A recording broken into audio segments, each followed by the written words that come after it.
Donc, comme nous l'avons dit précédemment, ici nous allons voir ce qui concerne l'authentification. L'authentification, et pour être authentifié, il faut exister dans la base de données. Et comme on le voit ici dans notre table users, nous n'avons aucun utilisateur. Donc, notre première mission, ça sera de quoi?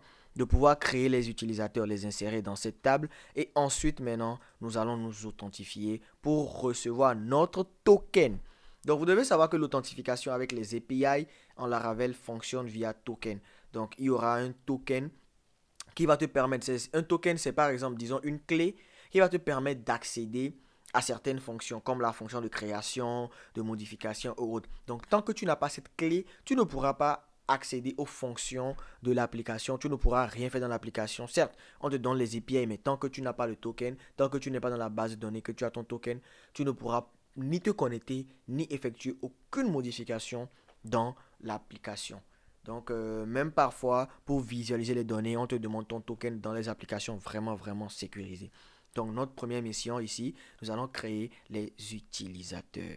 Donc, on rentre dans notre code et qu'est-ce que nous faisons? Donc, ici, nous allons aller et d'abord, nous allons commencer d'abord, nous allons arrêter notre serveur. On efface la console. Et qu'est-ce que nous faisons? Nous allons créer un contrôleur user suivi de son modèle. Donc ici par défaut le modèle user c'est là. Donc nous n'allons plus le définir. Qu'est-ce que nous allons faire? Nous allons créer le contrôleur et juste le contrôleur qui va nous permettre d'écrire les fonctions, les différentes fonctions. Donc ici nous faisons PHP artisan make deux points contrôleur. Comment nous allons l'appeler? Nous allons l'appeler off controller parce que c'est là-bas que nous allons écrire nos fonctions d'authentification et tout ce qui va avec création d'utilisateurs et autres là. Donc, auth controller. Donc, nous faisons auth controller, on lance. Et voilà, le contrôleur a été créé avec succès. Ici, première chose, qu'est-ce que nous allons faire? Nous allons créer une fonction qui va nous permettre d'ajouter des utilisateurs dans notre base de données. Public function add users. Ici, nous allons récupérer les données depuis Postman, donc c'est une request. Request aussi. Et voilà. Donc dans notre request, qu'est-ce que nous faisons? Nous allons valider les champs. Donc on fait attr, c'est une variable, hein. Vous pouvez mettre le nom que vous voulez à la variable attr. Ça peut être données récupérées, tout ce que vous voulez. Donc notre variable request, comme toujours. Et on fait un validate. Validate. Quel champ nous prenons? Nous prenons ici les champs. Nous allons dans notre users modèle. Donc il y a trois champs, name, email et password. Donc nous prenons les trois champs là. Nous prenons le champ name. On lui dit ici c'est obligatoire. Required. Et ici aussi le champ password est required aussi. Parce que c'est un champ requis. Password required. Et ici le champ email aussi est requis. Donc ici nous allons faire la connexion avec email et mot de passe. Bien évidemment vous pouvez faire la connexion avec le name et le mot de passe, mais nous allons faire avec le email et le mot de passe. Et vous après vous pourrez l'adapter en fonction de ce que vous voulez. Donc maintenant nous avons récupéré les champs. Qu'est-ce que nous allons faire? Nous allons maintenant l'insérer dans la base de données. Donc l'insertion, vous savez déjà comment ça se fait, hein. Mais il y aura quelques différences, une toute petite différence au niveau du password. Donc nous allons voir ça tout de suite. Ici, nous mettons insertion des données dans la base. Insertion des données dans la base. Qu'est-ce que nous faisons? On crée notre petite variable insert. On prend et on lui dit users, le modèle, deux points, create. Et maintenant ici, nous renvoyons les champs. Donc nous avons le champ qui est dans notre base de données name. Le name ici c'est en base de données. Donc si nous retournons sur user modèle, name, email et password qui sont dans la base de données. Donc rapidement, on fait quoi? On fait name qui va prendre la valeur de attrs name, lui là, parce qu'il a récupéré bien stocké. Donc $att att. Voilà. Et on le met là-bas en name. Même chose pour le password ici. Et ici, c'est le email. Voilà. Donc, on copie les deux. Et on colle ça ici. On copie, on colle. Ici, si nous laissons comme ça, il va récupérer le password, bien évidemment. Mais il l'enverra en clair. Or que vous savez que dans toutes les applications, le mot de passe doit être envoyé sous forme hachée, sous forme encodée, pour que tout le monde ne puisse pas y accéder. Donc, qu'est-ce que nous faisons? Pour coder notre password ici, nous allons utiliser une petite fonction propre à la Laravel qui va permettre d'automatiquement hacher le mot de passe et nous le mettre en base de données. Donc, nous allons couper ça. Qu'est-ce que nous faisons? Nous mettons le mot-clé hash. Hash. Voilà, on le prend, c'est Illuminate, support façade hash. On valide. On met make et nous mettons notre variable password qu'il sera maintenant contraint de hacher. Donc il va hacher le mot de passe, c'est-à-dire l'encoder afin de pouvoir de pouvoir l'insérer dans la base de données. Donc ici, nous allons retourner une petite réponse pour être sûr que notre utilisateur a été créé avec les données que nous lui avons fournies. Et qu'est-ce que nous faisons? Nous allons retourner le code toujours comme d'habitude. Code 200. Le code 200.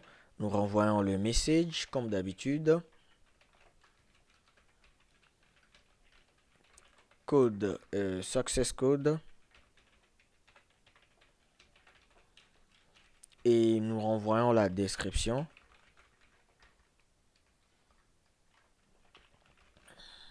Ici, nous allons lui dire utilisateur créé avec succès. Utilisateur créé avec succès. Utilisateur, voilà, on corrige utilisateur créé avec succès. Et dans la data, nous allons renvoyer le nouvel utilisateur qui vient d'être créé. Donc, c'est la variable insert. Voilà. Maintenant que c'est fait, qu'est-ce que nous allons faire? Bah, nous allons aller tester. Mais d'abord, ça, nous allons créer le endpoint qui va appeler cette fonction et on y va, les gars.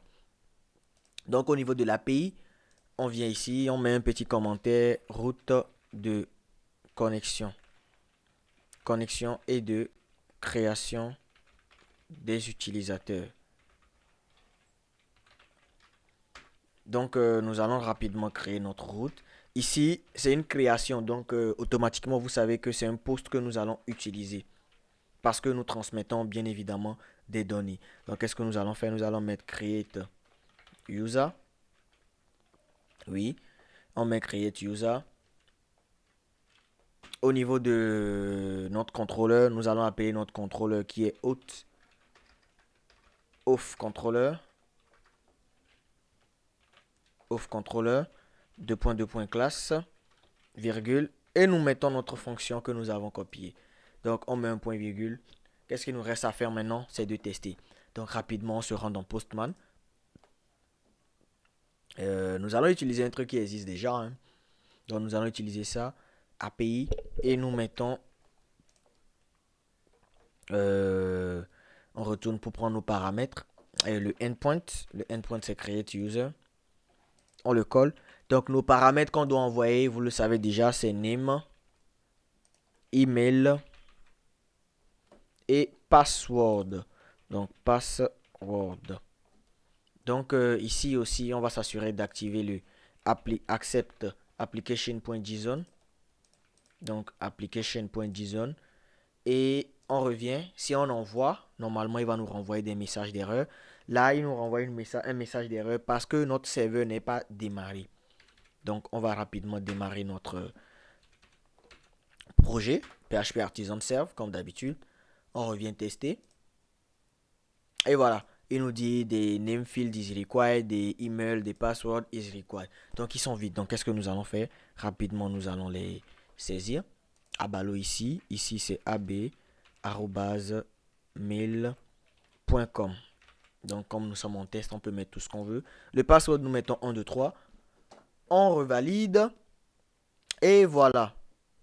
Donc, ici, les gars, vous allez voir qu'il a créé notre utilisateur. Utilisateur créé avec succès. Il renvoie les données, sauf le mot de passe. Pourquoi? Parce que le mot de passe est une donnée vraiment sensible et il ne l'a pas renvoyé.